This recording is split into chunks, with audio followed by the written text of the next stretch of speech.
नमस्कार दोस्तों, मंगरा group YouTube channel में आप सभी का स्वागत है। और पिछले वीडियो में मैंने कहा था और हर वीडियो के अंत में मैं कहता हूं कि समाज में किसी भी प्रकार की फैल रही बीमारी या प्रथा को अगर आपको ऐसा लगता है कि वो रुकनी चाहिए या बंद होनी चाहिए तो उसके ऊपर कमेंट करें। मैं मेरे विचार या मेरी जो भी जहाँ तक मेरी सोच है मैं आपको बताने की कोशिश करूंगा कि क्या सही है और क्या गलत है। तो उसी तरीके से सलीम कटास जी ने पिछली वीडियो में कमेंट किया तो मैं आपको पढ़ के सुनाता हूँ। सलीम कटास जी लिखते हैं कि एक वीडियो सोने चांदी पर भी बनाओ भाई। शादी के टाइम जो सोना चांदी लेते हैं 10-15 तोला सोना लेते हैं, चांदी लेते हैं और बोलते हैं हम क्या रीत थोड़ी ना ले रहे हैं। तो सोने चांदी के साथ साथ रीत का भी जिक्र किया है। तो मैं कोशिश करूंगा आपको बताने की कि ये क्या है सोना चांदी और क्यों लेते हैं रीत। तो चैनल पे अगर नया है तो चैनल को सब्सक्राइब करें, लाइक करें, वीडियो कैसी लगी जरूर कमेंट करके जरूर बताएं। और किसी भी प्रकार की अगर ऐसी कोई वीडियो अगर आपको लगता है कि इसके ऊपर वीडियो बननी चाहिए और एक जागरूकता फैलाने के लिए वीडियो बननी चाहिए तो आप जरूर कमेंट करके बताएं। मैं कोशिश करूंगा आपके हर एक कमेंट के ऊपर वीडियो बनाने की। तो सबसे पहले बात करते हैं हम रीत की कि ये रीत क्या है, क्यों लेते हैं लोग। और काफी लोग धर्म शादी करते हैं अपनी बेटियों की, यानी बिना पैसे लिए हुए शादी करते हैं। तो रीत लेना मेरे मायनों में गलत नहीं है। रीत लेनी चाहिए, उनको लेनी चाहिए जिस एक बुजुर्ग जैसे कोई बाप है जिसके बेटा नहीं है, सिर्फ बेटियां ही है, 3 या 4 बेटी है, 2 बेटी है। तो आर्थिक स्थिति कमजोर है उसकी क्योंकि घर में कोई कमाने वाला है नहीं और बेटियों को विदाई करना जरूरी है। तो वो एक खर्च के लिए कि आए हुए मेहमानों को खाना खिला सके। और जैसे हमारे वो जो घरेलू सामान देते हैं हम बेटियों को, जैसे हमारे मारवाड़ी में उसे बोलते हैं डायजा, तो एक लिमिट तक रीत लेनी जरूरी है ताकि उस बाप के ऊपर कर्ज ना हो, उसके ऊपर कोई बोझ ना हो और वो अपनी बेटियों की शादी आसानी से कर सके और आसानी से विदाई कर सके। तो एक रीत की लिमिट होनी चाहिए 30,000 35,000, ज्यादा से ज्यादा। अगर कोई ऐसी हालत हो कि एक भी रुपया घर में नहीं है, सब पैसा बेटियों के पैसों से ही होगा, तो ज्यादा से ज्यादा 50,000 तक लास्ट ठीक लगता है मुझे कि लेना चाहिए ताकि उस बाप के ऊपर कोई बोझ ना बने और वो आसानी से अपनी बेटियों की विदाई कर सके। लेकिन पहले ऐसा होता था, अभी आजकल ऐसा नहीं हो रहा है। अभी आजकल क्या हो रहा है कि रीत की शुरुआत ही 80-90 हजार से होती है, 70-80 हजार। ये मंगरा में मैं ये कोई बड़ा चढ़ा के नहीं बोल रहा हूँ, आप सबको पता है, हर गांव की कहानी है। 80-90 हजार, 1 लाख और 1.5 लाख तक की रीत के किस्से हमारे मंगरा में सैकड़ों किस्से हैं जो 1.5 लाख रुपए रीत लेते हैं और फिर अपनी बेटियों की विदाई करते हैं। वो 1.5 लाख रुपए रीत इसलिए लेते हैं कि वो जो दूसरा पड़ोसी जिसके पास पैसा है वो अपनी शादी शानो शौकत से करते हैं, फुल खर्चा करके। तो वो भी ऐसा चाहता है कि मेरी शादी भी ऐसी हो। तो ऐसा ना करो भाई। आपका घर अगर किया नहीं कर रहा है, मारवाड़ी में कहता है ना कि अपना मारो घर कियो न कर रहे हो तो आपने ज्यादा पग न फैलाना चाहे तो उतना ही करो जितना कि हमारी घर की कैपेसिटी है। तो आप जो 2 बेटी या 3 बेटी उसके 50,000 1.5 लाख में सारा शादी हो जाती है। अगर 2 बेटी या 3 बेटी भी है तो 50,000 तक या 40,000 30,000 तक ठीक है। 1 लाख 1.5 लाख रुपए लेते हैं। और अब ये तो ठीक है कि 1 लाख लिया और भेज दिया, यहाँ तक भी ठीक है। 1.5 लाख भी लिया और आपकी बेटी को आपने शादी करके भेज दिया, यहाँ तक भी ठीक है। लेकिन काफी ऐसे सैकड़ों किस्से हैं मंगरा में कि फिर लालच आ जाता है। ये लालच ऐसी चीज है कि अच्छे के घर उजाड़ दिया। लालच क्या करता है कि 1 लाख रुपए रीत लेता है और अपनी बेटियों को विदाई कर देता है। 6 महीने बाद में उसको लालच आ जाता है कि यार मेरी बेटी को दूसरी जगह भेजूंगा तो शायद 1 लाख और आ जाए। तो फिर 6 महीने या 1 साल के बाद वो घर वाली चाल चल के उस घर को तोड़ देते हैं और उसके बाद वो दूसरी जगह भेजते हैं, वहां भी 1 लाख रुपए लेते हैं। तो ये आजकल शायद मैं ये कहूंगा धंधा तो बुरी बात नहीं होगी, आजकल लोगों ने धंधा खोल के रखा है। और गलतियां बेटियों की नहीं है क्योंकि उनको वो थोड़ी कहेगी कि मेरी रीत लो या मत लो या मुझे वहां मत भेजो या यहाँ मत भेजो। जो संस्कारी लड़कियां होती हैं उनको जहां माँ बाप भेजेंगे वहां जाना ही पड़ेगा उनको, कुछ भी करो। तो ये बहुत बड़ी बीमारी है ये रीत लेना आजकल, क्योंकि 1 लाख 1.5 लाख लेने के बाद भी अगर वो उस घर में उस माँ बाप 6 महीना 1 साल बाद उसको रोक के घर बिठा दे और उसके बाद उसको दूसरी जगह भेज दे तो ये एक घर बर्बाद नहीं होता, इसमें 2-2 3-3 घर बर्बाद होते हैं। जहां से छूटा है रिश्ता और जहां आगे जा रही है 2-2 घर एक साथ बर्बाद होते हैं। तो मेरे हिसाब से रीत नहीं लेनी चाहिए और नहीं देनी चाहिए। अपनी बहन बेटियों को धर्म में शादी कराओ, कोई पैसा नहीं लो। और अगर अपने पास अगर किसी प्रकार का कोई पैसा नहीं है तो समाज में सम्मेलन की अपील करो कि समाज सम्मेलन कराए और सम्मेलन में शादियां कराए, क्योंकि समाज के पास फंड आता है हर तरीके से। तो समाज सम्मेलन कराए और सम्मेलन के जरिए ही शादियां करवाए। और अगर सम्मेलन भी मुमकिन नहीं है तो अपने आने वाले मेहमानों को कम से कम खर्च करके, कम से कम खाना पीना करा के उसको मेहमानों को यानी वो अपनी बेटियों को विदाई कर सके। ज्यादा दिखावा करने की जरूरत नहीं है। बात आती है सोने चांदी की। तो सोना चांदी देखिए, आप जितना लोगे आपकी बेटी के ऊपर कर्जा है। रीत और सोना चांदी आप जितना लोगे आपकी बेटी के ऊपर कर्जा है। ये सोच के मत लो कि मतलब हमारी बेटी के पास इतना सोना रहेगा या इतनी चांदी रहेगी, तो ऐसी कोई ये आपकी गलत फहमी है। जितना आप सोना चांदी लोगे उतना आपकी बेटी के ऊपर कर्ज है। अगर आप नॉर्मल एक सोना चांदी का एक वो होता है कि पाव या आधा किलो चांदी और ज्यादा से ज्यादा 3 या 4 तोला सोना, इससे ज्यादा मेरे हिसाब से नहीं लेना चाहिए।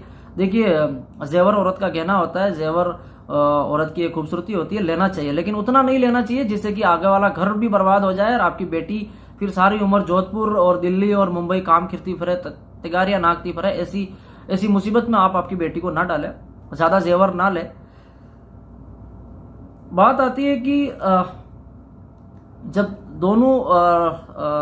रिलेशन में जब दोनों की आपस में दोनों समझी की जब बात होती है, तो ये बात होती है कि 3 तोला या 4 तोला तक वो पहले ही तय हो जाता है। लेकिन ज्यादातर आजकल क्या होता है, जो तय हो जाता है 3 या 4 तोला सोना, लेकिन वो जब सुनार की दुकान पे पालगोटी मार के बैठती है ना, तो फिर वहां पे कोई नाप नहीं होता कि 2 तोला या 3 तोला, फिर वो 5 या 6 तोला तक भी जाता है। ठीक है। और आजकल सबसे गंदी बात यह है कि चलो ठीक है, आपने 5 तोला सोना भी ले लिया है, लेकिन वो सोना ससुराल में नहीं रखती वो बेटी अपने पीर में रखती है सोने को। सबसे ज्यादा घर टूटने का अहम कारण अब यह है, 50% घर इस वजह से टूटते हैं क्योंकि आप या मैं या कोई भी बहन बेटी के जेवर घर पे अपने घर पे रखते हैं। बोलते हैं कि सहप है, यानी यार जेवर लिए पहनने के लिए, या तो पहनो, और अगर पहनते नहीं हो तो आपके ससुराल में आपकी सास को या ससुर को दो, सास ससुर भी नहीं है तो अपने पास रखो संभाल के, अपने पीर में ले जाके ना रखो सोना चांदी। इस वजह से ज्यादातर घर टूटते हैं, क्योंकि रोज फिर इसी चीज का झगड़ा होता है कि आप मतलब 5 तोला सोना लिया, वो सोना कहाँ है, तो बोलता है मेरे पापा के घर है या मेरी मम्मी के पास है। तो फिर वो झगड़े की जड़ यही है। ज्यादातर घर इसी चीज से टूटते हैं कि हम हमारी बहन बेटियों के जेवर अपने पास रखते हैं। और आजकल चोरियां बहुत हो रही है, आपको पता है, काफी ऐसे किस्से हमारे आसपास के कि जैसे 2 या 3 बहनें थी, उनका जेवर सब अपने पास है, और एक दिन ऐसा हुआ कि रात को चोरी हो गई, सब जेवर लेके चले गए और भाइयों ने हाथ खड़े कर दिए, बोलते हमारे पास तो कुछ नहीं, चोरी हो गया। तो पहली बात तो ये है कि आप रखती क्यों जेवर अपने पास, की बाद में हमको जवाब देना पड़े या हमको शर्मिंदगी झेलनी पड़े।